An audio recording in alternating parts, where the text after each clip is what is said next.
again. Today I'm going to continue reading Coiling Dragon. We are in the very beginning. It's book 1, chapter 2.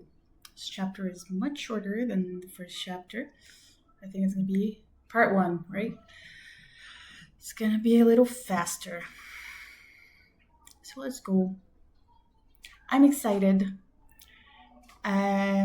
Book 1, chapter 2, The Dragon Blood Warrior Clan. Part 1. Book 1. Okay, I don't think it repeats itself. In the blink of an eye. Last chapter we met Lindley, he's our main character, and he's a little kid. He's 6, and he was training, and he is apparently a very strong little kid. He's 6, but he's going along with the training of the 10-year-olds. So he's the best in his age group.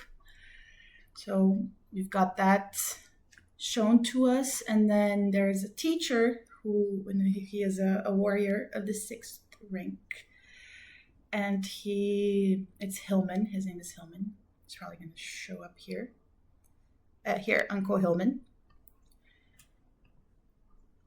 And he explained to all the boys and Lindley also about how the rank system of warriors or the power system, the power rank system works. So if some of this stuff doesn't make sense, I recommend going back to the first chapter to understand a little better, but I do bet they will repeat themselves. So let's go. In the blink of an eye, another half year had passed. So he's 6.5. Straining hard and strengthening his body, Lindley passed through the gentle, warm spring, the blazing summer, and the chilly autumn. The white poplar tree next to the empty training field of Wushan would always scatter some dried leaves on the ground whenever the wind blew. The leaves slowly whirled down, covering the entire training ground. I want to check out this tree, just because I like trees. Poplar tree. Wow, what? It doesn't look like it has white stuff on it. I don't know. Let's keep going. So, the sky had slowly grown dark. Today, there was an exceptionally large number of people on the training grounds, nearly 300. Today's evening training session ends now, Hillman smiled. Before leaving, however, everyone needs to first congratulate this next crop of children who are about to leave Wushan and join the army. Crop of children is great. With autumn's end came the season of military recruitment. With the entire continent engaged in an age of warfare, every youngster viewed becoming a mighty warrior as a badge of honor. Naturally, there were also those who wished to become mages, but becoming a mage is an extremely difficult task. Perhaps only one person in 10,000 had the necessary qualifications to become a mage. Wow, with such a low probability, the average person wouldn't even consider it. Becoming a warrior was much easier. Upon turning 16, as long as they were at least warriors of the 1st rank, they could easily enter the army. Uncle Hillman, thank you. 126 children, all age 17, respectfully bowed towards Hillman. These youngsters normally did not attend training. They had all become adults and had their own jobs to do. But since they had all been trained by Hillman since they were toddlers, they all considered Hillman to have been their benevolent master. Before joining the army, they all came here to say farewell to Hillman. Staring at this group of energetic, eager 17-year-olds, Hillman was filled with countless mixed feelings. This was because Hillman knew that all of these children were eager to join the army, but after 10 years of military service, How many of them would come back alive? I hope at least half of these 126 will be able to return alive. Hillman prayed silently. Hillman stared at the children and said in a clear voice, "Brats, listen up. You are all men of Wushan Town. The men of Wushan Town must straighten their chests and welcome any challenges and accept no fear. Am I understood?" All of those 17-year-old youths straightened their chest, their bodies ramrod straight, their eyes filled with a hot ardor for military life. They all responded in loud unison. "Understood." Good. Hillman stood ramrod straight as well. His cold gaze was filled with a military aura. "Tomorrow all of you will depart. Tonight, prepare well. I know how strong all of you are. All of you will be able to easily enter the army. I, Hillman, will wait here for all of you to make your glorious return to Wushan Town," Hillman said in a bright voice. The eyes of those youths shone bright. Returning home with honor, this was the dream of every youth.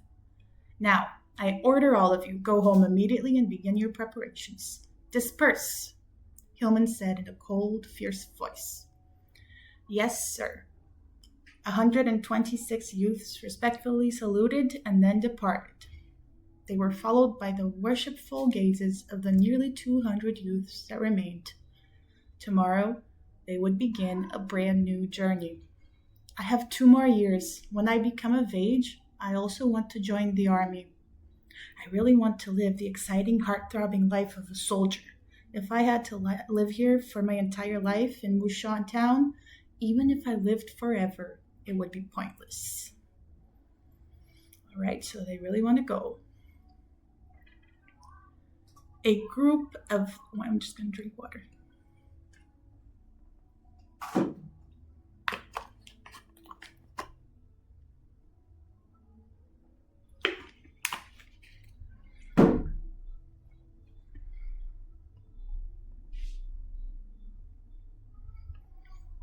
Okay.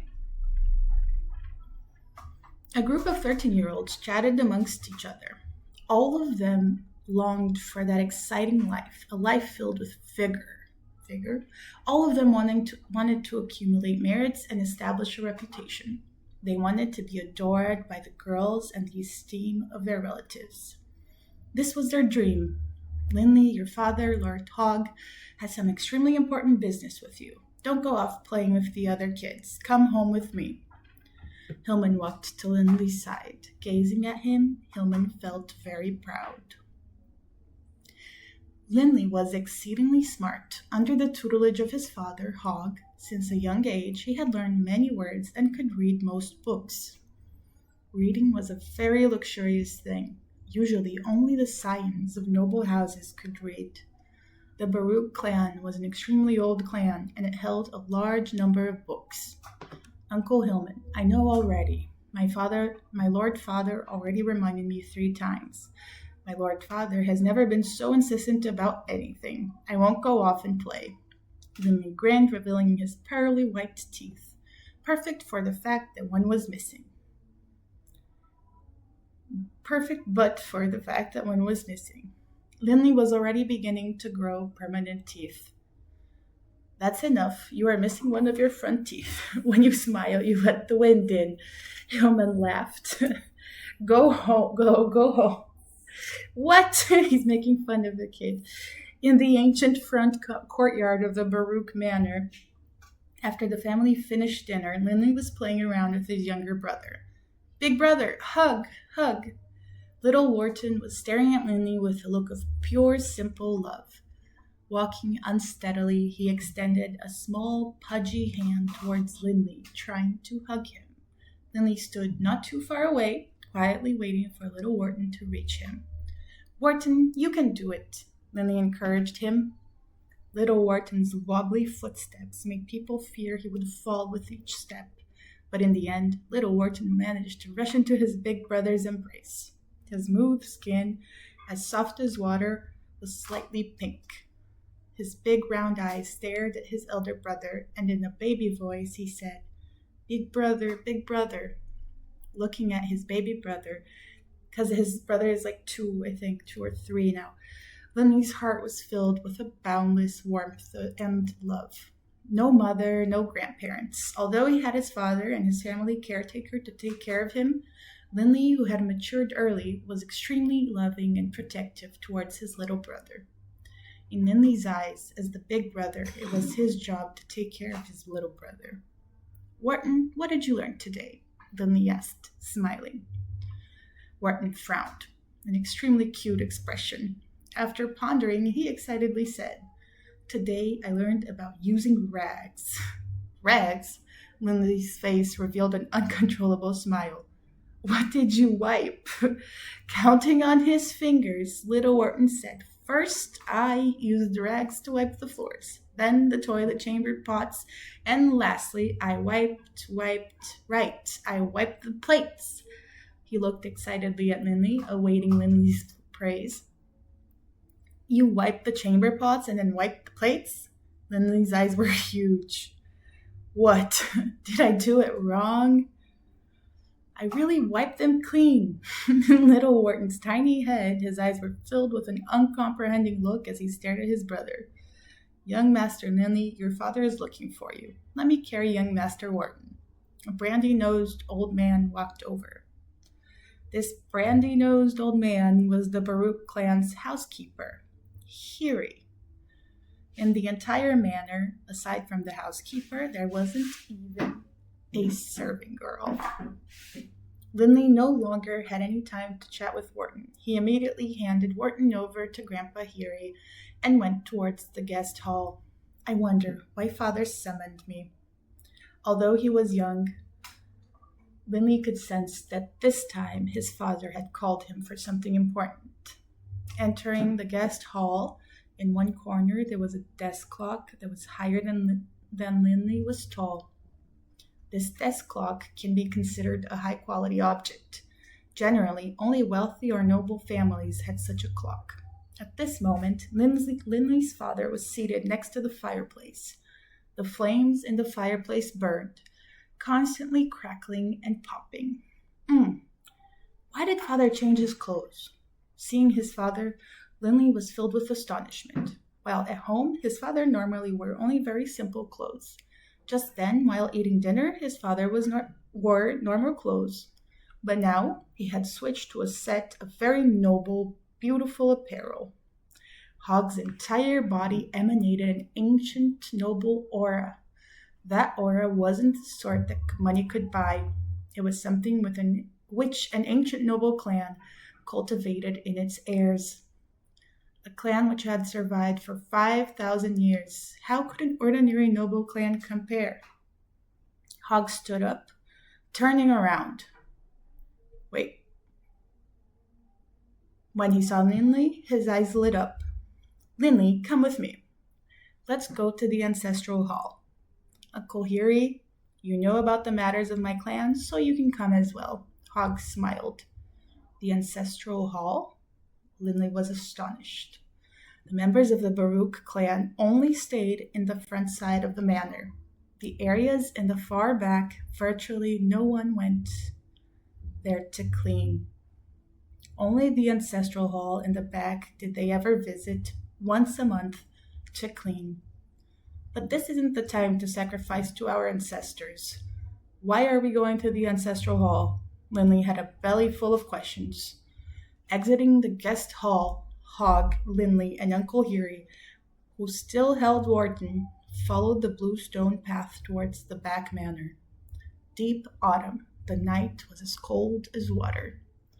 The cold wind blowing, Linley couldn't help but shiver, but Linley didn't make a sound because he could feel that something was different today. Following his father, Linley entered the ancestral hall as well. Clack! The door to the ancestral hall closed.